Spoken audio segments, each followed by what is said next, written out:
Hello! Today's recipe is one of my family's favorites. Baked oats, no sugar added, just naturally sweet from the bananas. Perfect for breakfast, kids' lunchbooks, or a healthy afternoon snack.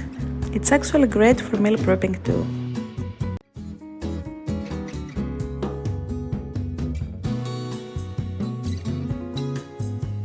Add everything into a mixing bowl.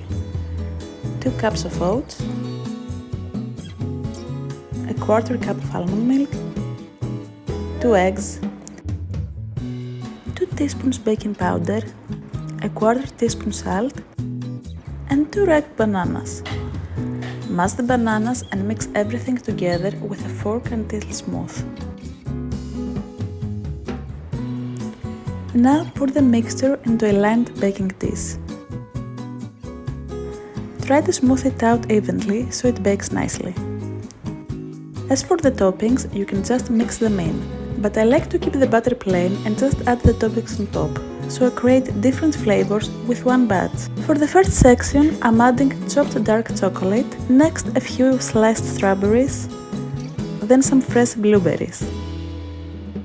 And finally, I'm leaving one section plain for my toddler, who doesn't like things popping out of his food. You can add chopped nuts, peanut butter, whatever you really like. Pop it in the oven and bake for about 25 to 30 minutes, or until it's golden and set in the middle. Let it cool for a few minutes before slicing. This helps hold its shape.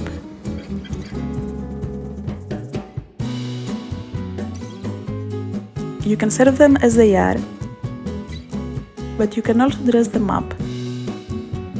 They taste great with some Greek yogurt and maybe a few fresh fruit on the side, or a drizzle of honey or peanut butter.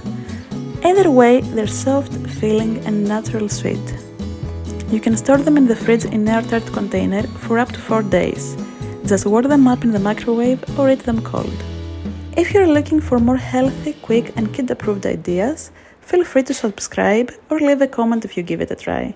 I'd love to hear how it turns out for you.